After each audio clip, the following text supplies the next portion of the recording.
So Kendrick does it again with his most recent release. Kendrick Lamar and SZA recently dropped a visual for their chart-topping record Luther, which features a Luther Vandross sample. And they have notched an 8th week atop the Billboard Hot 100 with the track. Have you guys seen the video? Yep. Yes. I have not. I finally got around to watch it. Video's dope. Yeah. I like it. With all that, how strategic was this move by Kendrick Lamar? Because, Jay, I remember you had mentioned we were having a conversation and you brought up some stuff that I hadn't paid attention to as it related to how he dropped the project. I mean, dropped the video, when he dropped it and numbers and stuff. So can you explain what you told us? Well, one of the things that you have to understand is when we talk about chart positions, part of that is determined by how many times people view your video as well. So streaming, all these metrics come together to determine your chart position. Do I think maybe they had this plan? I could believe maybe they had this plan, because of course they're also getting ready to start a tour. And these things are to support, that as far as ticket sales and getting people excited. But at the same time, I'm like, he kind of did this with Not Like Us being a big song, and then when you're going to drop the music video, everybody has to watch the music video over and over to check for symbolism and whatnot. Yeah, and that bolsters your chart position. So Luther has been, I think you said the 8th. This is the 7th or 8th. That's what it said. Yeah. So been pretty consistent. Now you're talking about basically an entire new set of streams that are going to help not only the streaming through the DSPs and airplay and sales. All those things go into how someone's record performs on the Billboard charts. So if people keep watching this video, and I think I saw last check, it's probably about 8 million views. Mm-hmm. This is going to keep his song at the top of the charts. Now, the thing is, Drake has his video out for, I believe it's Nokia. Nokia, yeah. Yeah, Nokia. I don't know. Whatever we the one. Bum ass phone. Oh, wow. I'm sorry to anybody who had a Nokia phone. It's all good. Nokias were fire. Yeah, I mean at the time, yeah. They were out here. It was a snake on it? Yeah, because I had a Nokia, so I really shouldn't. Terry's telling the truth right now.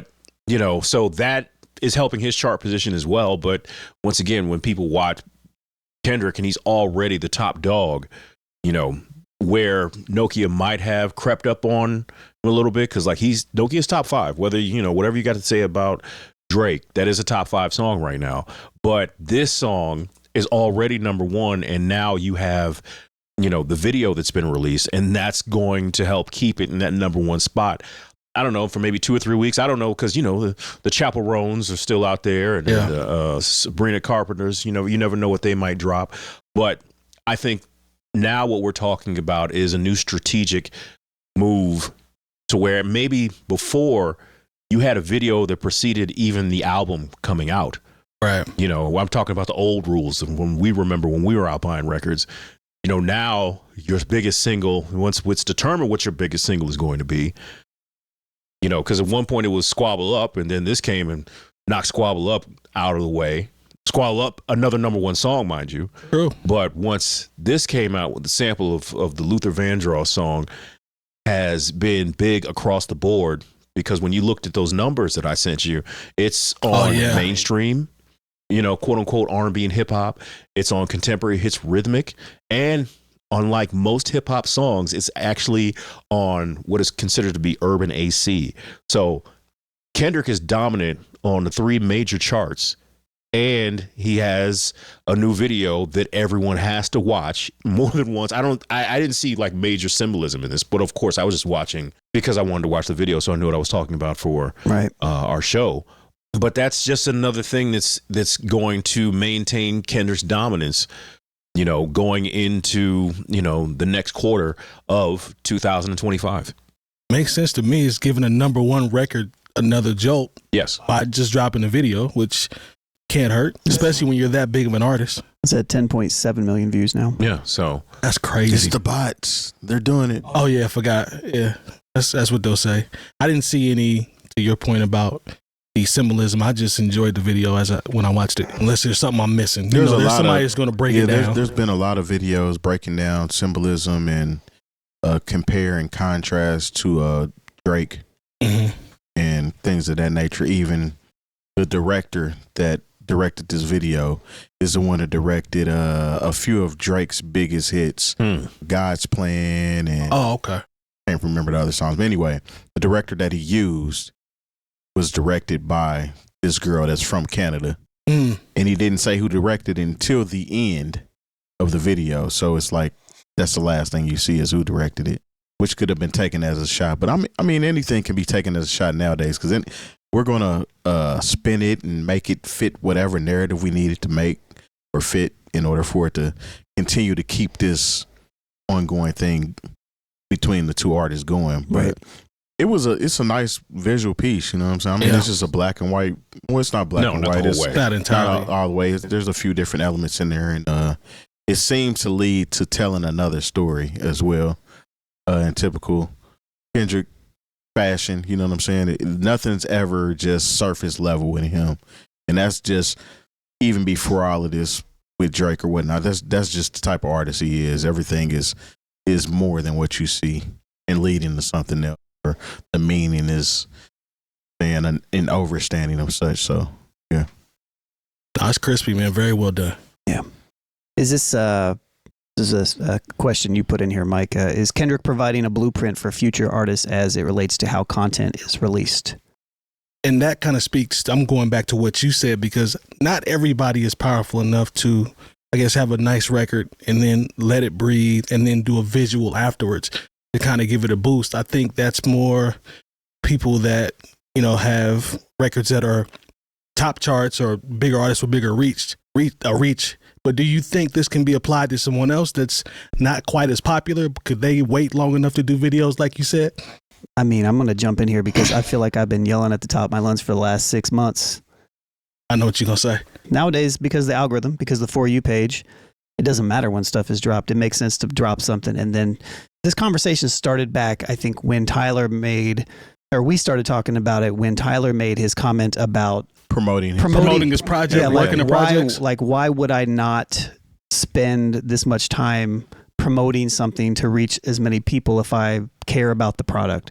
Right. And that's one thing that I preach to pretty much every student that I talk to or people that want to release music is treat your music like you care about it, in the sense of like not just in the creation aspect, but like in getting it to the ears and the eyes of people that want to potentially consume that. And the way the algorithms work in some type of fashion, I feel like the old way was not really as conducive for artists, because you had to drop a single, you had to hope that the single hit, and you had to maybe drop another one and hope that it hit to build up like this momentum. And now you can create momentum just like that right out with any it could be a B-side record that you could start Luther's not a single like, it doesn't feel like a typical single to me. I mean, it's got SZA on it and it's got the allure and the type of record that it is, but to me it just kind of feels like a classic kind of B record to me. And maybe that's just me, but I think I hear it more single. Yeah, I don't. And so like if I was going through this, I mean, I guess maybe because of the star power of like a SZA and Kendrick together and the Luther Vandross name, like all those pieces. That's why I would say single. But when I listen to the record itself, I'm like, it's kind of like, it's not super, I don't know do you play that in a club? Like, does it work in a club? Does it work in a traditional club though? Can you play that back to back with the Sexy Red and a Megan Thee Stallion? Well, if the energy and the beats are matching up, and it's all with how you flip it anyway, but it is definitely a single song. Okay. Yeah.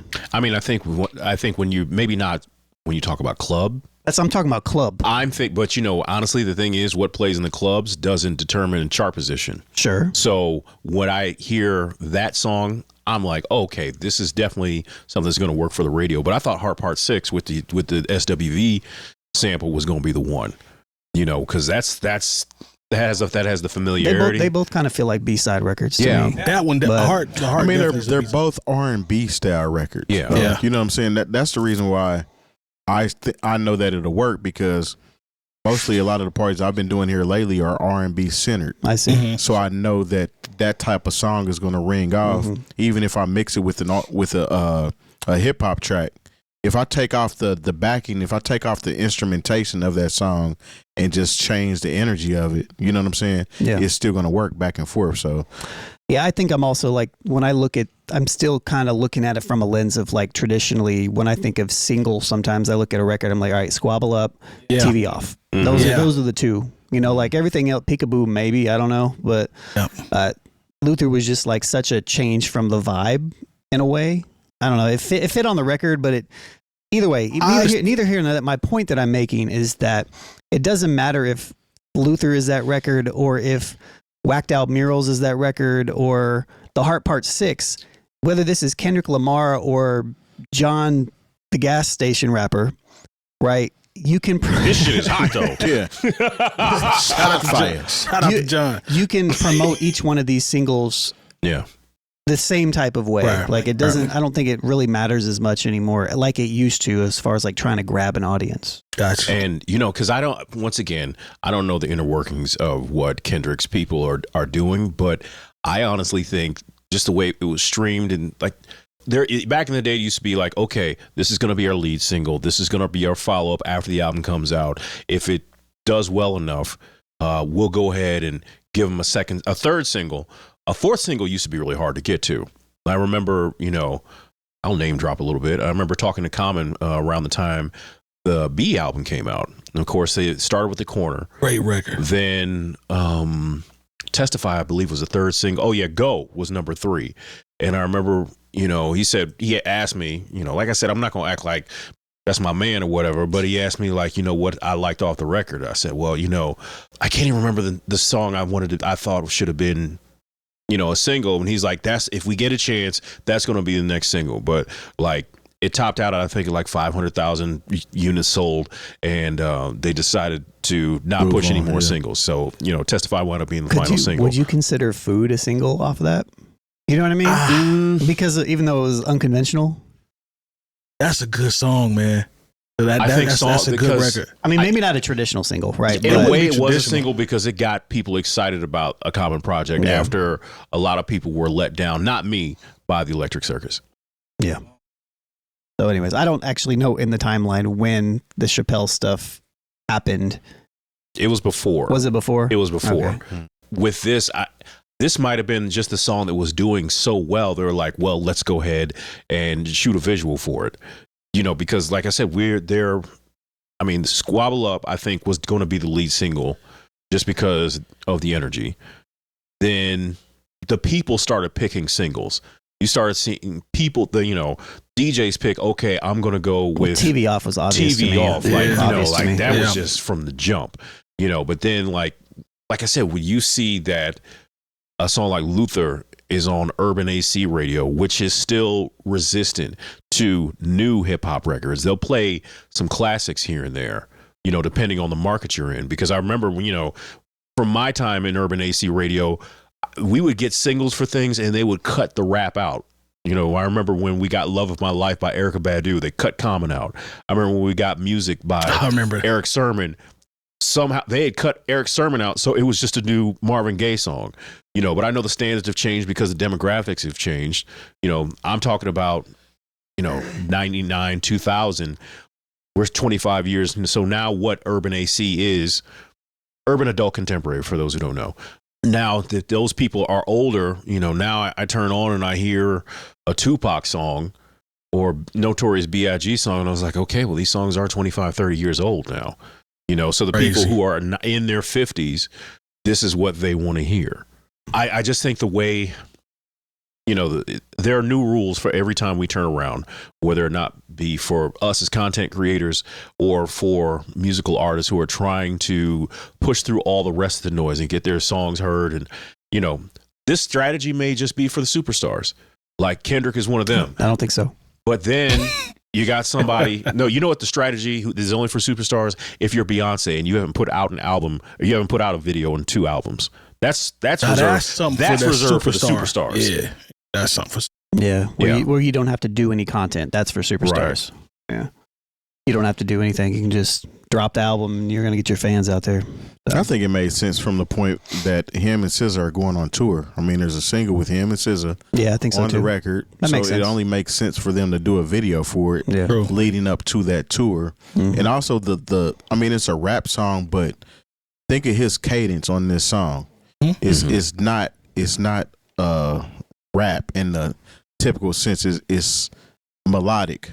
You know what I'm saying? Even when he's rapping at the same time as SZA, it's matching up. Yep. You know what I'm saying? I think that's why more of it's an R&B style hip hop song, essentially. Yeah, I think that's probably why I was trying to, where I was kind of leaning towards it. Didn't stand out to like as one of the singles when I first listened to it, because it just had it's so far away from those others. Yeah, that's my point. It's like it was far away from the ones that were obvious singles, like TV Off and Squabble Up. So then the sound was different. Yeah, you know what I mean. So dope record though. But anybody can do that. Anybody can drop it that way. Everybody should drop it that way.